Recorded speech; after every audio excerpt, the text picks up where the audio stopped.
바울이 드로아에서 부흥회를 하는데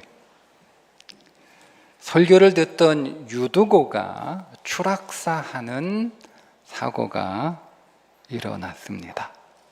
이게 여러분 어떤 상황인지 좀 한번 여러분들 상상을 해 보시려고, 좋은 예는 아닌데 이 분위기가 어떤지를 좀 여러분들이 이해를 하셔야 성경이 여러분에게, 성경을 여러분들이, 제가 지난 금요일 날 말씀을 드렸는데요, 관찰자로 성경을 보시면 안 돼요. 그래서 여러분이 성경 안으로 들어가셔야 되는 겁니다. 그러면 관찰자로, 이렇게 구경꾼으로 성경 읽으면 여러분들이 성경에 대해서 박식한 사람은 될 수 있어도 그 말씀이 여러분들을 바꾸지는 못합니다. 제가 오늘 여러분들 이 안으로 좀 들어갈 수 있도록 제가 상황을 좀 설명을 해 드릴 텐데, 이제 제가 9월 13일부터 우리 교회에서 대구지방 선교인 대회 한다고 말씀을 드렸잖아요. 대구지방의 교인들이 이제 우리 교회 다 올 거란 말이에요. 이게 자리가 모자라니까 그날 자리가 모자라요. 그러니까 보조 의자를 놔도 자리가 모자라요. 왜냐하면 이분이 워낙 유명한 분이기 때문에, 우리 교단 목사임에도 불구하고 우리 교회 교단 사람들은 잘 모를 정도로 유명해요. 그래서 대구에 있는 장로교회에서 광고가 이미 갔고, 이미 많은 장로교회 목사님들이 이제 우리도 오겠다 이렇게 말씀을 하셨거든요. 그러니까 늦게 오시면 자리 없어요. 그럼 이제 1층에 내려가셔서 이제 영상으로 보셔야 될 것 같은데, 그냥 막 여기 꽉 차고, 중 3층에 자리 꽉 차고, 잠옷실에 자리 꽉 차고, 이제 그런 상황이 아마 될 것 같아요. 그렇게 이제 교인들이, 이분은 설교를 얼마나 잘하시는지요, 여러분 듣고 있으면 푹 빠져요. 시간 가는 줄 몰라요. 그렇게 막 설교에 막 은혜를 한참 받아가지고 막 이 공간 안에 막 이 은혜의 열기가 한참 뜨거워지는데 3층에서 사람 하나가 툭 떨어진 거예요. 생각해 보세요. 네. 그런 일이 지금 바울이 설교하던 중에 벌어진 거예요. 부흥의 열기가 얼마나 뜨거웠을까. 왜냐하면 드로아는 바울이 복음을 전한 곳이 아니니 바울이 교회를 세우지 않았는데 교회가 생긴 곳이에요. 그 옆에 있는 에베소에서 바울이 복음을 전하고, 그 에베소의 그 부흥의 열기로 인하여 그 열기가 드로아에 전해졌고, 그래서 드로아에 세워진 교회가 드로아 교회거든요. 그러니까 바울이 자기가 전도를 하지 않았음에도 불구하고 드로아에 교회가 생기고 거기에 교인들이 있다는 얘기를 들으니 얼마나 여러분 반갑고 궁금하겠어요. 그래서 그 드로아를 방문했는데, 여러분 거기서 바울이 설교하는 게 처음이자 마지막 설교가 될 수 있단 말이에요. 그러니 여러분, 바울 입장에서는 얼마나 간절하게 설교를 했겠습니까? 드로아의 교인들은 말로만 듣던 바울이 지금 와서 설교를 한단 말이에요. 그러니 여러분, 그 말로만 듣던 그 유명한 바울 사도가 와서 설교를 한다고 하니 사람들은 또 얼마나 사모하는 마음을 가지고 그 설교를 듣고 있었겠어요. 아마 저녁 6시쯤 부흥회가 시작됐을 것 같은데, 하루 일과를 마치고 정말 피곤한 몸을 이끌고 온 노예와 일꾼들이 얼마나 피곤하겠어요. 밤이 늦도록, 밤이 깊었는데도 돌아갈 생각을 안 하는 거예요. 그 정도로 뜨거웠어요. 여러분, 오늘 말씀의 11절을 보니까 날이 새기까지 계속되었다는 것을 우리가 알 수 있는데, 7시부터 시작이 돼가지고 날이 새기까지 대략 일출을 5시경으로 보통 잡으면 10시간 동안 그렇게 바울이 복음을 전할 정도로 그 열기가 어마어마했단 말이에요. 그렇게 그날 부흥회는 뜨거웠는데, 그 뜨거운 분위기에서 추락사고가 일어난 겁니다. 한중간에 망했죠. 한마디로 망했어요. 은혜로 뜨거웠던 그 현장이요, 순식간에 서늘해지는 거예요. 사람이 떨어져 가지고 죽으니까 이게 무슨 회개한 일이냐, 도대체 이게 무슨 일이냐? 우왕좌왕 난리가 났겠죠. 그런데 사도 바울이 그 죽은 유두고 몸에 엎드려 앉고 말하기를 생명이 그에게 있다. 유두고가 살아났습니다. 여러분, 그날 부흥회는 어땠을까요? 상상해 보세요. 그날 부흥회는 어땠을까요? 그래서 12절에 적지 않게 위로를 받았다 나오는 거예요. 헤아릴 수 없을 정도. 이제 번역을 조금 약간 약하게 했는데요. 원래 원문의 뉘앙스대로 번역하면 헤아릴 수 없을 정도로, 상상할 수 없을 정도로, 설명할 수 없을 정도로 엄청난 위로를 거기 있는 사람들이 다 받아가지고요, 막 힘이 생기고 막 용기가 생기는 그런 부흥회가 되었다. 망할 뻔한 부흥회가 엄청난 은혜의 부흥회가 되었다. 이게 유두고 사건이에요. 적용해 보겠습니다. 자, 여러분의 삶에 어느 날 난데없이 유두고가 뚝 떨어졌어요. 어떡하시겠어요? 오늘 예배 드리고 정말 이 예배가 너무 은혜가 충만하고 정말 내가 새 힘을 얻어서 마음이 너무 기쁘고 힘이 나서 오늘 예배를 마치고 나가는데, 그런 나한테 유두고가 와가지고 말 한마디 툭 던지는 거예요. 여러분, 그 유두고의 말이 어떤 말이겠어요? 예배 시간 내내 꾸벅꾸벅 줄다가 나온 죽은 유두고가 던진 말이에요. 그 죽은 유두고가 던진 말, 생명의 말이었겠습니까?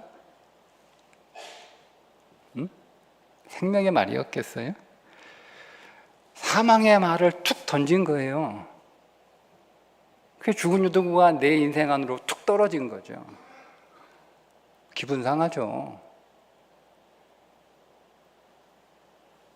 예배 잘 드리고 나갔는데 은혜 말아먹죠. 기분 좋았는데 기분 잡친 거예요. 화가 납니다. 어떡하시겠어요? 여러분이 교회에서 죽은 유두고 만나거든요. 여러분이 교회에서 죽은 유두고 만났을 때 그 죽은 유두고를 죽은 채로 그냥 둘지, 아니면 그 죽은 유두고 살려낼지 결정하셔야 됩니다. 죽은 채로 그냥 두면 여러분 망하는 거예요. 근데 살려내면 은혜가 갑절입니다. 어떻게 하실래요? 놔둘까요? 살려내야겠죠? 그럼 한번 살려내 볼까요? 첫째, 죽은 유두고가 불쌍합니다. 유두고라고 하는 이름은 다행이다, 복되다, 이런 뜻이거든요. 그런데 당시 이 유두고라고 하는 이름은 노예들한테 흔한 이름이에요. 그래서 아마도 이 유두고는 노예였을 가능성이 매우 큽니다. 하루 종일 힘들게 일하고 교회 온 거예요.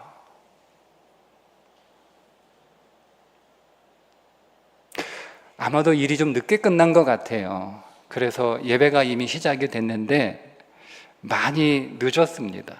9절에 보니까 유두고라 하는 청년이 창에 걸터 앉아 있다가 깊이 졸더니 바울이 강론하기를 더 오래 하매 졸음을 이기지 못하여 3층에서 떨어지거늘 일으켜 보니 죽었는지라. 말씀드린 것처럼 바울이 왔다고 하니까 유명 인사잖아요. 얼마나 여러분 바울 한번 보고 싶고 얼마나 바울 한번 설교 한번 들어보고 싶었겠어요. 들어와 교인들이. 근데 그 바울이 왔단 말이에요. 그러니까 사람들이 막 그날 저녁에 막 많이 엄청나게 여러분 많이 몰려들었겠죠.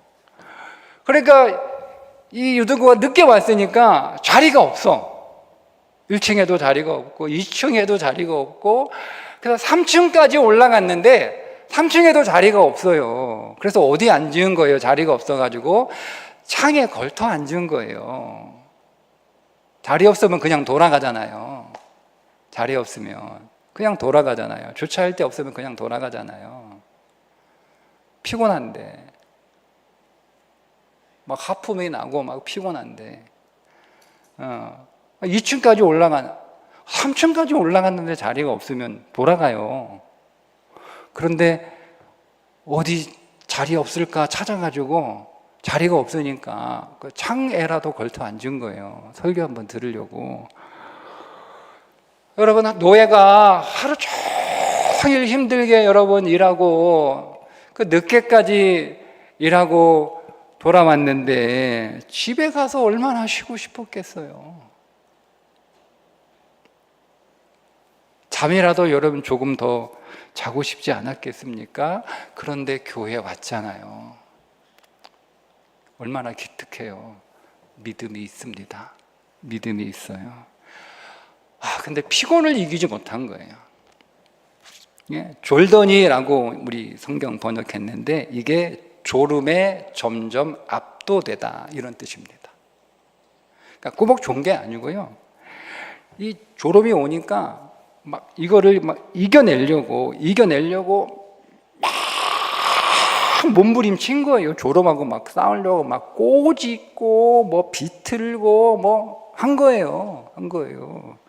근데 눈꺼풀 이기는 장사 있다 없다? 없다. 못 이겨요. 그 눈꺼풀을 못 이겨. 그래가지고 졌어요.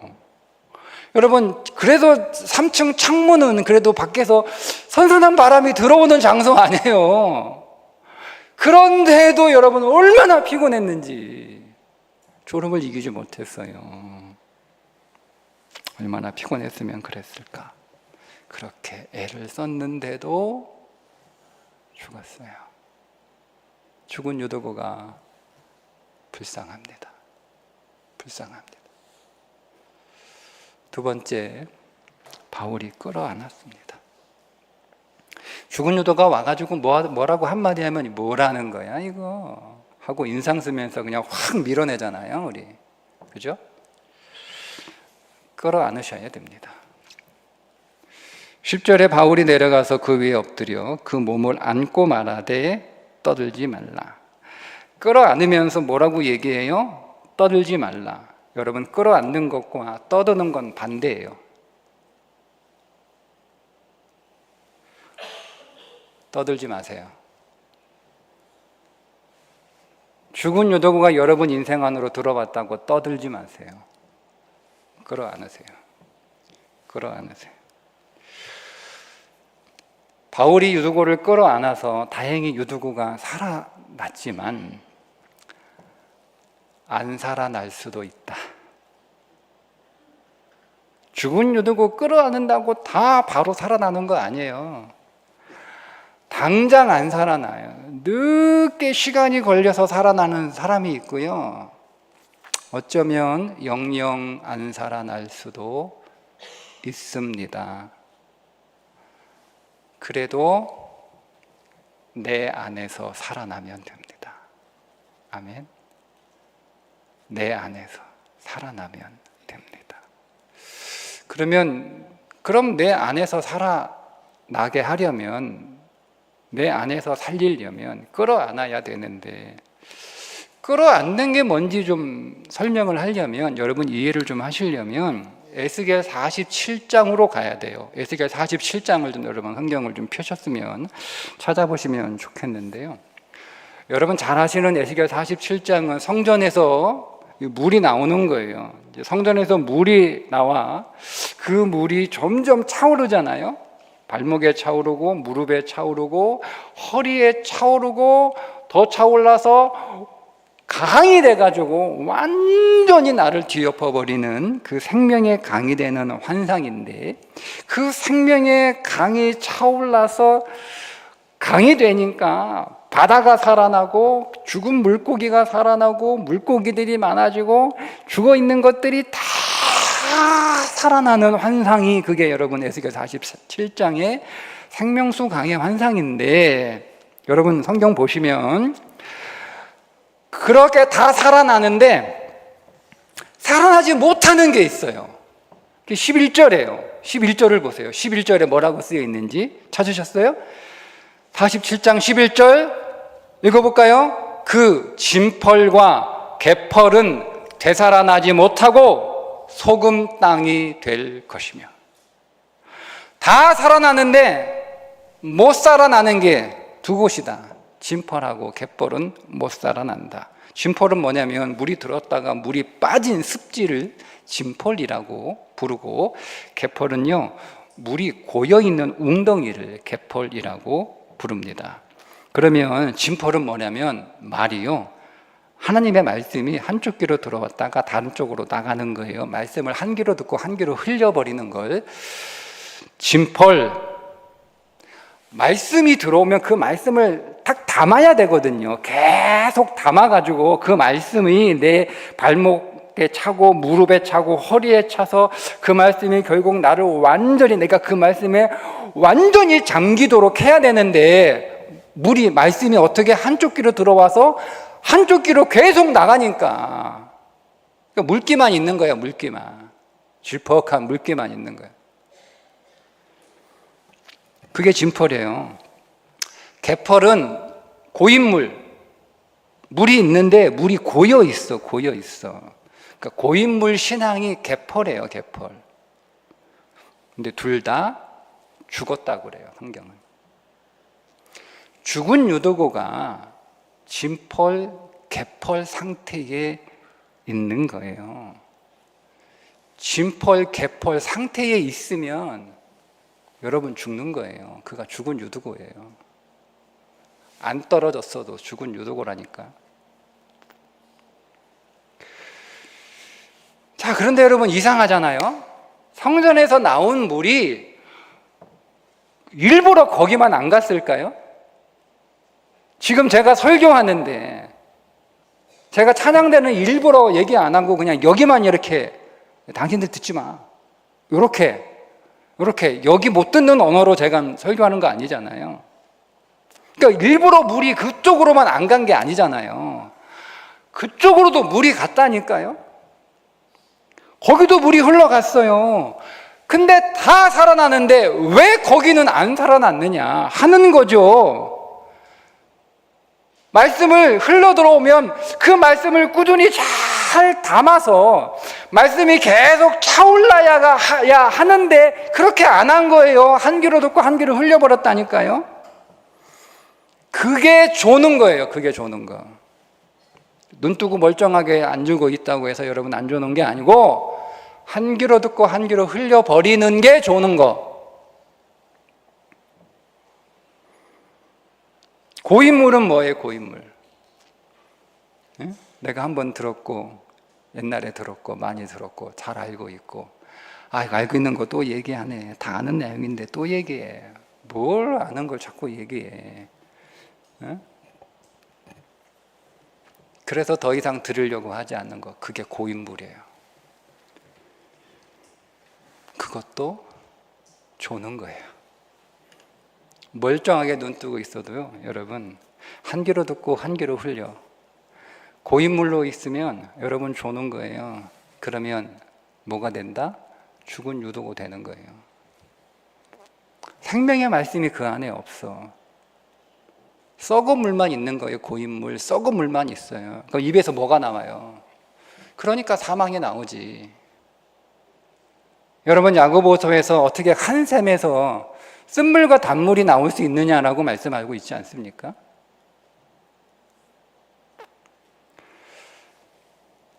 그래서 이 죽은 유두고를 품어야 되는 거예요. 어떻게 품어야 되는가? 잘 보세요. 진펄과 개펄이 살아나지 못하고 무슨 땅이 됐다? 11절에 소금 땅이 됐다. 죽었는데 죽은 땅이라고 해야 되거든요. 그죠? 보통 우리는 죽은 땅이라고 쓴단 말이에요. 내가 쓴다면. 그런데 죽은 땅이 되었다고 하지 않고 소금 땅이 되었다, 이렇게 말씀을 합니다. 소금 땅에서는 아무것도 살 수 없으니까 죽은 것인데 근데 그 죽은 땅에 뭐가 있다? 뭐가 있다? 소금이 있다. 소금이 있다. 소금을 어디에 쓸까요? 에스겔 47장은 성전 완상, 예배 완상입니다. 소금은 어디에 쓰죠? 소재물에 반드시 넣어야 될 게 있죠? 그게 뭐예요? 소금. 소금 어디서 가져왔을까요? 진펄에서, 게펄에서 소금 가져왔어요. 레위기 2장 13절에 네 모든 소재물에 소금을 치라. 이는 내 하나님의 언약의 소금을 네 소재에 빼지 못할지니 곧 모든 예물에 소금을 드릴지니라. 자, 소금을 어디에서 가져왔다고요? 갯벌과 진펄에서. 소금이 어디에 있어요? 갯벌과 진펄에 소금이 있어요. 거기서 가져가요. 소금을 누구한테서 가져와요? 소금이 어디에 있어요? 죽은 유두고한테 있어요. 그게 죽은 유두고를 품는 겁니다. 진펄과 갯펄이라도 거기서 소금을 가져와 예배를 드리면 하나님이 기뻐하시는 예배자가 되는 줄 믿습니다. 그러면 유두고가 내 안에서 살아난 거예요. 내 안에서 살아난 거예요.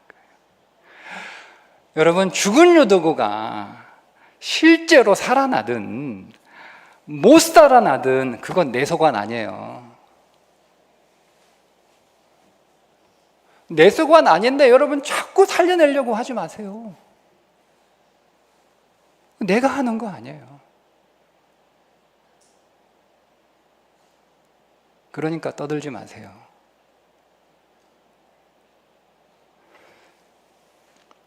그건 내 소관 아니고 나는 내 안에서 그를 살려내는 거.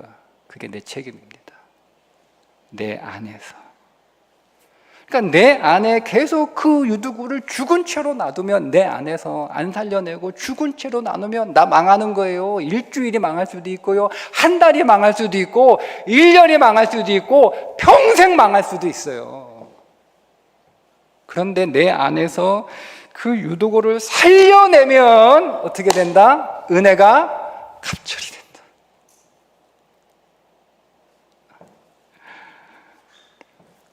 살려내면 세 번째 복이 됩니다. 자, 유두고 이름의 뜻이 뭐라고 그랬죠? 뭐라고 그랬어요? 네, 한쪽 귀로 듣고 한쪽 귀로 흘리면 유두고 이름의 뜻이 다행이다, 복이다.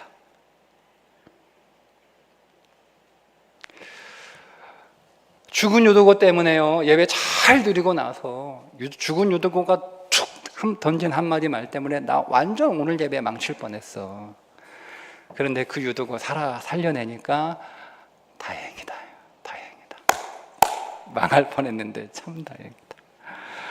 죽은 유두고 던진 그 말 한마디 때문에 내가 은혜 받은 거 다 말아버리고 다 그 은혜 쏟아버릴 뻔했는데 그 죽은 유두고 살려냈더니 은혜가 갑절이 되는 복을 받았다. 아멘. 아멘. 그래서 여러분 살려내야 돼요. 살려내야 돼요. 죽은 유두고가 너무 불쌍합니다. 그럴 의도가 없었어요. 그럴 의도가 없었어요. 자기도 싸웠어요. 얼마나 기특해요. 피곤한데. 근데 죽었어요. 이기지 못하고 떨어졌어요. 불쌍합니다. 그러니 죽은 유두고 가지고 떠들지 마시고 끌어안으세요. 그 죽은 유두고 때문에 하마터면 나도 죽을 뻔했는데 같이 망할 뻔했는데 내가 끌어안아 살려내 살아나서 얼마나 여러분 다행입니까? 은혜가 갑절이 되는 복을 받으니 여러분 죽은 유두고가 너무너무 감사하지 않습니까? 여러분 안에 죽은 유두고 다 있죠? 살려내세요. 꼭 살려내세요. 꼭 살려내세요. 은혜가 갑절이 되는 복이 반드시 있을 것입니다. 기도하겠습니다. 하나님, 은혜 받아서 기분 좋은데 죽은 유두고가 난데없이 툭 떨어지는 사고 당합니다. 죽은 채로 둘 건지 살려낼 건지 그것은 나의 선택이고 나의 책임입니다. 하나님 은혜 받은 이 예배가 하나님이 기뻐하시는 영적 예배로 이어지려면 유두고를 반드시 살려내야 하기에 그를 불쌍히 여기고 끌어안겠습니다. 유두고 때문에 망했다고 그만 떠들고 살려내는 부활의 능력자 되게 하여 주옵소서. 예수님의 이름으로 기도합니다. 아멘.